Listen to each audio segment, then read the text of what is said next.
Hello नमस्कार दोस्तों, मैं आशुतोष और आप सबका फ्यूचर विल यूट्यूब चैनल पर स्वागत करता हूं। और चलिए आज हम लोग देखते हैं सेट नंबर 4। और जितने भी प्रीवियस ईयर में क्वेश्चन आपके पूछे गए हैं वो सारे क्वेश्चन हम लोग यहां पे डिस्कस करेंगे। तो आइए देखते हैं, पहला प्रश्न से हम लोग स्टार्ट करते हैं। एक बार आप लोग इस प्रश्न में देखेंगे, प्रश्न दिया है x+1/x=5 और यहाँ पे x होगा, यहाँ पे आप x बना लीजिएगा। हमसे प्रश्न में ये कह रहा है कि 5x/x² + 5x+1 का मान बताइए क्या होगा। आपको करना क्या है कि जो प्रश्न यहाँ पे दिया है इसको इसी रूप में चेंज करना है। तो हम लोग क्या करेंगे, यहाँ पे लिखेंगे 5x/1 में x² प्लस का 5x प्लस का 1 है। आप क्या करिए, यहाँ से एक मिनट रुकिएगा।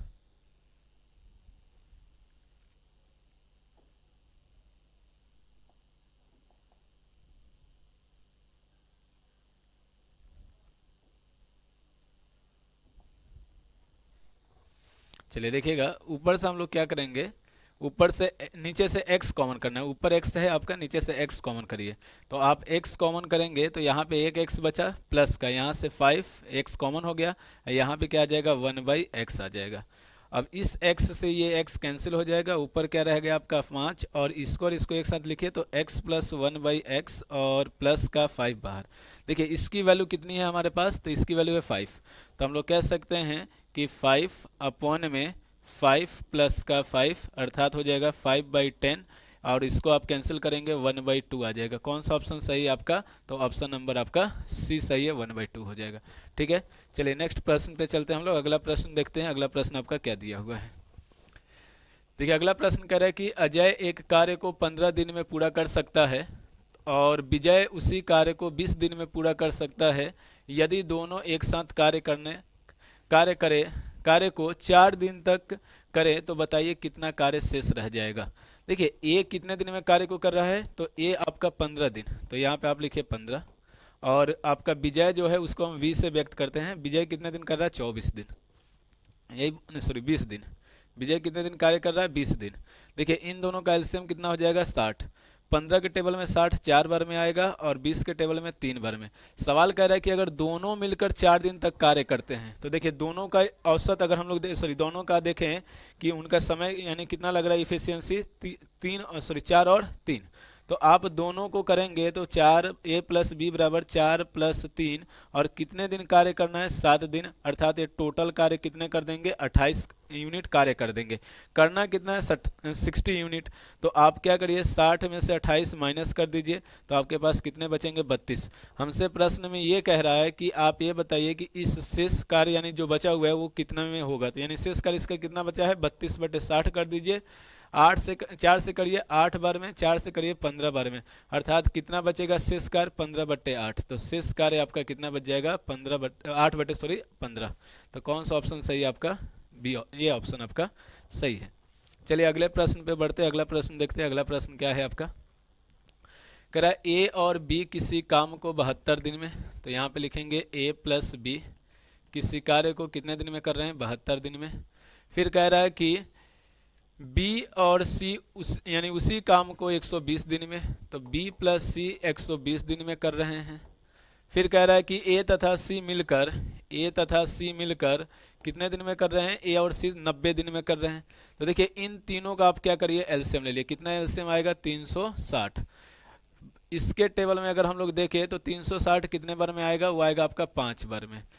120 के टेबल में कितने बार में आएगा, तो 120 के टेबल में आएगा 3 बार में। और आपका 90 के टेबल में कितने बार में आएगा, 4 बार में। आप तीनों का योग करिए इनका, और इनका योग करेंगे तो देखिए ए कितने बार है, इसमें 2 बार, बी कितने बार है, 2 बार, सी कितने बार है, 2 बार। तो सबका सम करेंगे तो 2 कॉमन कर लीजिएगा।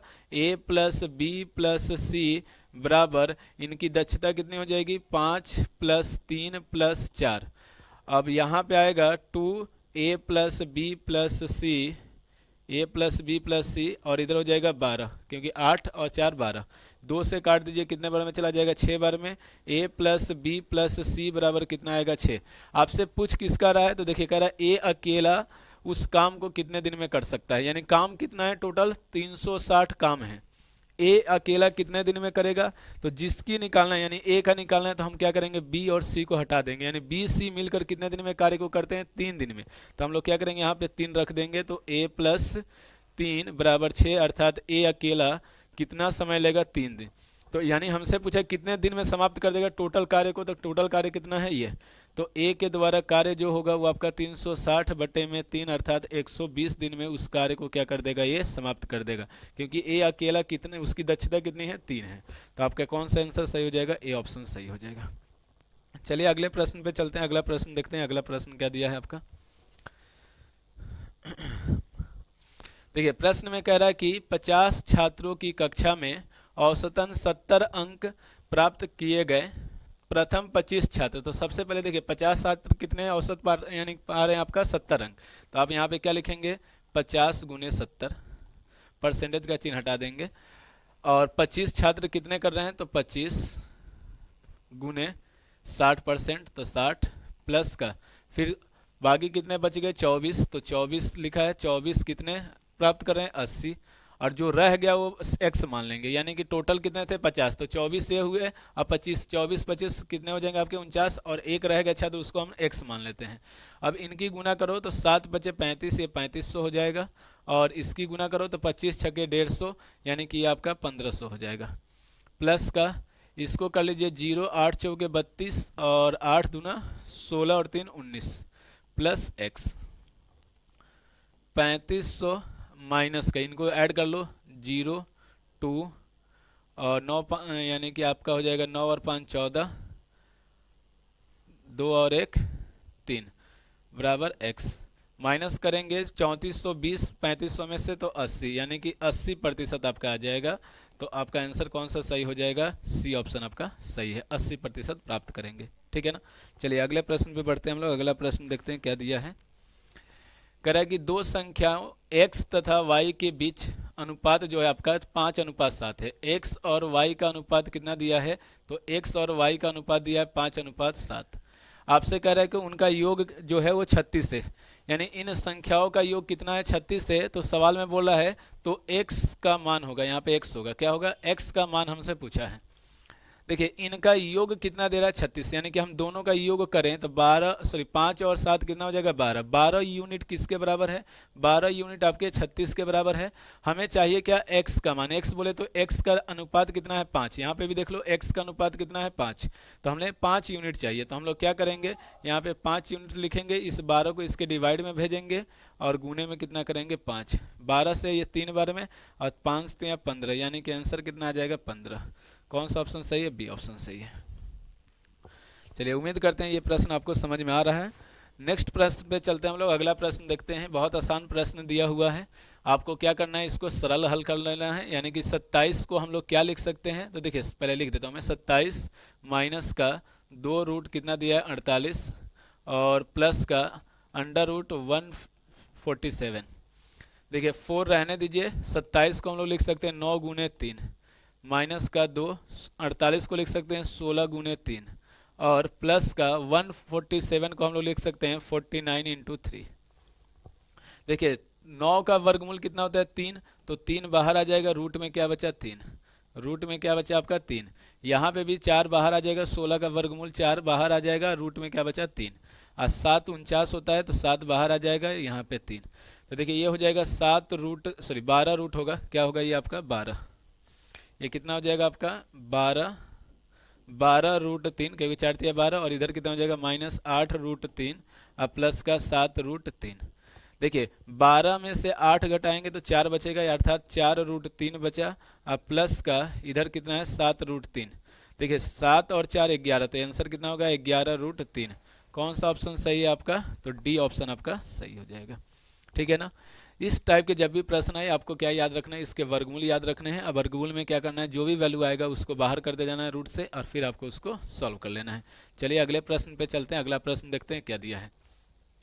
देखिए कह रहा है यदि 3 बालकों की आयु का योग 81 वर्ष हो और उनका जन्म 6-6 वर्ष के अंतराल में हुआ हो तो सबसे छोटा, तो देखिए 3 बालक है, 1 2 और 3। हमने यहाँ पे 3 बालक ले लिए। मान लिया पहले बालक की आयु x वर्ष है, तो सवाल में कह रहा है 6 वर्ष का अंतर है, तो दूसरे का 6 वर्ष बाद होगा यानी कि 6 प्लस होगा, फिर तीसरे का 6 प्लस होगा यानी 6 प्लस 6 12 हो जाएगा। कितने का अंतर आ जाएगा? 12 का अंतर आएगा। कितने का अंतर आएगा आपका? 12 का। तो यहाँ पे कितना आ जाएगा आपका? 12। अब तीनों का औसत यानी योग बोला, क्या बोला? तीनों का योग 81 वर्ष है। तो आप क्या करिए, x, ये देखिए x और x कितना हो जाएगा? 3x प्लस का 12 और 6 18 हो जाएगा, बराबर में कितना? 81। तो 3x बराबर कितना हो जाएगा? 81 माइनस का 18। आप 3x बराबर क्या करिए, 81 में से 18 घटाइए तो 11 में से 8 गया 3, और यहाँ पे बच्चा 7 में से गया 6। इससे इसको कैंसिल करिए, 3 दूना 6, 3 एकम 3, x बराबर कितना आ जाएगा? 21 वर्ष, क्योंकि सबसे छोटे बच्चे का पूछा है, तो सबसे छोटा कौन सा है? ये। तो आपका आंसर कितना हो जाएगा? 21 वर्ष। सबसे छोटे बालक की आयु क्या होगी ना? तो आपका हो जाएगा 21 वर्ष। ठीक है, चलिए अगले प्रश्न पे चलते हैं हम लोग। अगला प्रश्न देखते हैं। देखिए अगला प्रश्न कह रहा है कि एक क्रिकेट मैदान में पुरुष और महिला दर्शकों का अनुपात जो है आपका 3:5। तो हम लोग यहाँ पे क्या लिख लेते हैं? पुरुष यानी कि मेल और आपका फीमेल। मेल का जो अनुपात दिया है वो कितना दिया है आपका? 3:5, यानी मेल और फीमेल का अनुपात 3:5। कह रहा है यदि पुरुष दर्शकों की संख्या इतनी है तो महिला दर्शकों की संख्या क्या होगी? आप देखिए सीधा सीधा प्रश्न है कि पुरुष ये 3 यूनिट है, किसके बराबर है? इतने के बराबर है। तो हम लोग कह सकते हैं कि 3 यूनिट जो है आपका वो कितना है? 3780 के। हमें निकालना है 5 यूनिट। तो हम लोग क्या करेंगे, एक यूनिट देख लेते हैं। एक यूनिट में 3780 अपॉन में कितना आ जाएगा? 3। 5 यूनिट निकालना है तो दोनों तरफ 5 से गुना करिए, इसको 3 से कैंसिल कर दीजिएगा। चलिए एक स्टेप हम लोग, 1 मिनट, देखिए 3, यहाँ पे 5 यूनिट का निकालना है तो 3780 अपॉन में 3 इंटू 5 करिए, 3 से करिए इसको, तो 3 से कितने बार में चला जाएगा? ये 12 या 36 हो जाएगा। कितना बचेगा? 1 12, और 3 से 6 या 18 यानी कि 0। आप कह सकते हो 12 60 इंटू 5 गुना कर दीजिए। 0 6 5 30, 5 या 15 और 6 5 30 हो जाएगा, 5 दूना 10 और 3 13 और 5 एकम 5 6 यानी कि 63, यानी 6300 आपके आ जाएंगे, 6300। कौन सा ऑप्शन सही है आपका? डी ऑप्शन सही है, 6300 आपका आंसर हो जाएगा। यानी महिलाओं की संख्या कितनी होगी? 6300 होगी। ठीक है ना? चलिए अगले प्रश्न पर चलते हैं। अगला प्रश्न देखते हैं क्या दिया है। कह रहा है एक विक्रेता वॉशिंग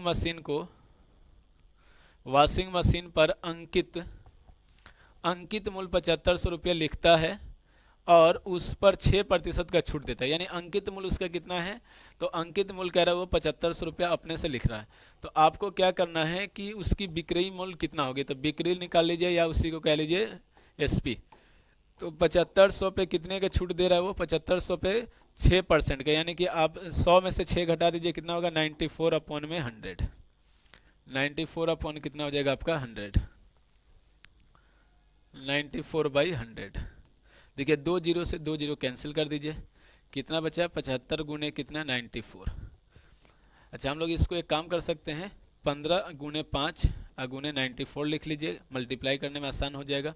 15 चौके 60, अब 15 9 135 और 6, 135 में 6 जोड़ दीजिए 141, 135 में 6 जोड़ेंगे 141 इंटू 5 की मल्टीप्लाई, तो ये हो जाएगा 0 5 और 5 चौके 20 और आपका हो जाएगा 5 और 1 6, नहीं 5 और 2 7, तो ये हो जाएगा आपका, एक बार फिर से चेक कर लेते हैं, 0 5 5 चौके 20 5 और 2 7, 7050 यानी कौन सा ऑप्शन सही है आपका? बी ऑप्शन सही है।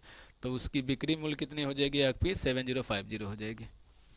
चलिए अगले प्रश्न पे देखते हैं हम लोग। अगला प्रश्न कह रहा है कि एक विद्यालय के 22 शिक्षकों का आयु का औसत जो है आपका 27 वर्ष है। यदि शिक्षकों की आयु के योग में प्रधानाचार्य की आयु भी सम्मिलित कर दी जाए तो आयु का औसत 1 वर्ष बढ़ जाता है। प्रधानाचार्य की आयु क्या होगी? देखिए जब भी इस प्रकार के प्रश्न आए आपको करना क्या है कि एक फार्मूला याद रखना है। फार्मूला इसका होता है T बराबर N इंटू ए। फॉर्मूला क्या होता है, टी बराबर एन इंटू ए। औसत का सवाल जब भी कोई आने से बढ़ जाए, उसकी औसत बढ़ जाए, घट जाए, तो आप इस टाइप के प्रश्नों में क्या करेंगे, फॉर्मूला याद रखेंगे, टी बराबर एन ए। अब आपको करना क्या है, यहाँ पे टी जो होगा आपका टोटल होगा, एन क्या होगा, संख्या होगी, और ए क्या होगी, आपकी औसत होगी। अब देखिए पहले वाले कंडीशन में अगर हम लोग देखें तो आपके पास कितना कह रहा है कि 22 जो है शिक्षक हैं, उनका औसत कितना है, 27। तो हम लोग यहाँ पे मान लेते हैं कि T1 जो है वो 22 गुने कितना है आपका, 27 है। इसकी गुना कर लीजिए, 22 गुने 27 आप करेंगे तो कितना आ जाएगा, यहाँ पे मल्टीप्लाई कर लेते हैं हम लोग। देखिए इसको आप लिख क्या सकते हो, इसको आप लिख सकते हो 20 प्लस 2। ऐसे लिखने से क्या होगा कि 27 दूना 54, यानी कि 540, अब प्लस का आपका कितना हो जाएगा, 54। आप इसको जोड़ देंगे तो कितना आ जाएगा, 4, 9 और 10, 1094 आ जाएगा आपका T1। फिर T2 के लिए देखिए क्या बोला है प्रश्न में, T2 में कह रहा है कि अगर प्रधानाचार्य की आयु को सम्मिलित किया जाए तो 1 वर्ष बढ़ जाता है। तो पहले कितना था आपका, पहले 22 था, तो आप कितने हो जाएंगे, 23, और फिर कितने हो जाएंगे, 27 था तो 28 हो जाएगा।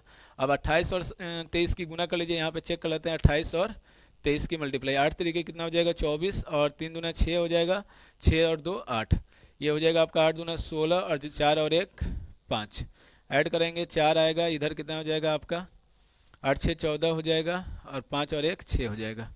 ठीक, 1 मिनट, यहाँ पे हमने कहीं गलत कर दिया है, देख लेते हैं एक बार। यहाँ पे था आपका 22 गुने 27 ना, T1 जो था आपका 22 गुने 27 था। तो देखिए 22 गुने 27 आप करेंगे, 22 गुने 27, 7 दूना 14, 7 दूना 14 और 1 15, और 2 दूना 4, और 2 दूना 4, तो ये आ जाएगा 4 9 5, यानी कि आपका ये आ जाएगा 594 आएगा, मैं मिस्टेक कर दिया था उसमें। और ये जो आएगा आपका T2 कितना आएगा, 644।